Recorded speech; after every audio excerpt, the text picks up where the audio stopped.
Activity 57 introduces a new section of the book. We've looked at the 8 meanings of liberty. We've looked at the subject of equality, which has as its main meaning the requirement that government protect the person and property of all citizens and not harm the person and property of any citizen. We're now going into a section on constitutional change, which will really take us through the end of the course. The part of the Constitution I'm going to highlight for a number of activities is the 14th Amendment. You're going to see that a lot of the controversies that presently occupy American society, especially in the area of personal liberties, have something to do with the 14th Amendment. So I think this is something that will be really important to get an accurate understanding of. Activity 57 is dedicated to the historical background of the 14th Amendment as a way of understanding what the 14th Amendment does. I think if you're understanding a law or a constitutional amendment or part of the Constitution, it's good to understand what's the problem that it was designed to do something about. So in letter A, there's just a very clear statement, or let me just back up a second and just put us in the historical context. The Civil War ended in April 1865. Union troops were stationed in those southern states that had seceded. In Congress, none of those southern states were represented. You only had the Union states represented, including the kind of border states like Maryland and Delaware, where there was slavery, but they were still part of the Union.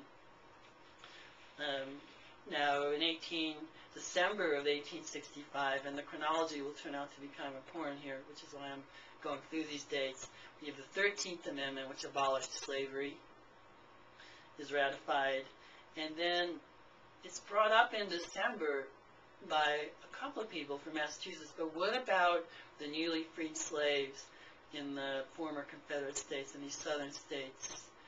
Are their rights going to be secured by government, or are they just going to be in great danger and unprotected by their governments? That point was raised in December. Then Congress breaks for a recess over the holiday, and then comes back starting in January and begins to address this concern as a main point of business. And one of the things they do is they start receiving testimony from military personnel and also the inhabitants of those southern states, and especially African Americans in those states, about what's going on. How are the African Americans being treated? What is their status under the law in these southern states, etc. In letter A, you have Dr. Daniel Norton saying, look, the colored people, the word used back then, will not be safe when Union troops are withdrawn from Virginia and there's no Freedmen's Bureau anymore. It was a part of the federal government that was seeing to the needs of the newly freed slaves. Colored people will not be safe. They will be in danger of being hunted and killed, is what he told the congressional testimony. The spirit of the white against the black is much worse than it was before the war. So I want to bring to your mind in this activity, especially that triangle of basic rights of life, liberty, and property. And you can see here that the very lives of African Americans were not secure, according to this testimony, in those southern states in the period following the Civil War. In letter B, I give another example from Virginia. This is about one of the newly freed slaves called Freedman, who was hired to cut some wood and strayed accidentally onto someone's property and was shot and killed on sight by the owner. And you can see in this testimony that the person who shot and killed the black man was in jail for a couple of weeks, and that's it, and was released. So you can see that there's no adequate punishment for murder or manslaughter or whatever this taking of an innocent life would be categorized as. So you're not having a government that's protecting the personal security of the newly freed slaves, and that's a problem. If you want to have people set free from slavery, you also need them to be secure in their person and property.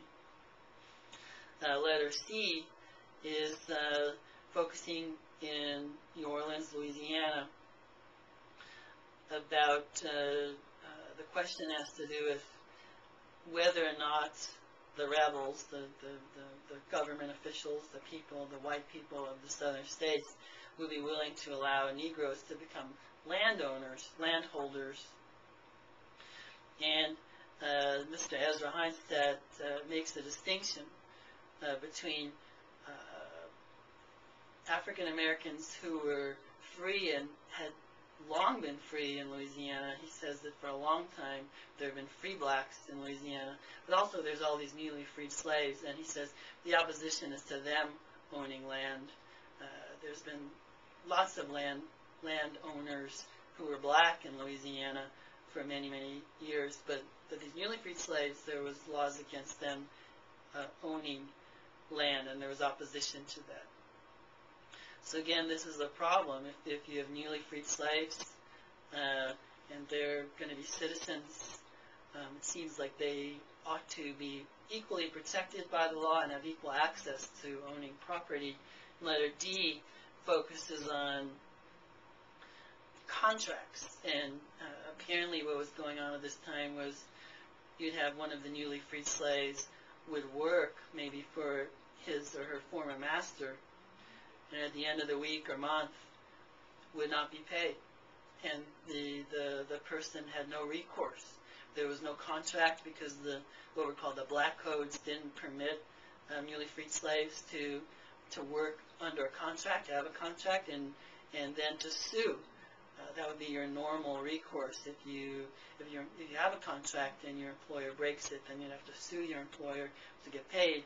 But the newly freed slaves didn't have a right to do those things, and so this is, the previous examples had to do with the criminal courts and criminal actions against African Americans. This has to do with civil courts, as does letter C, and the ability for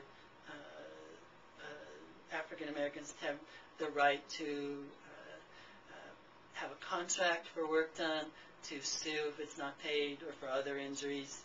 So if you take all this together, what you're dealing with is everything that we've mentioned so far has to do with the rights of person and property, life, liberty, and property. So I'm going to suggest to you for consideration as we go forward that any attempt by Congress or the American people to address the problems being experienced by the newly freed slaves will focus on these rights, the rights of life, liberty, and property.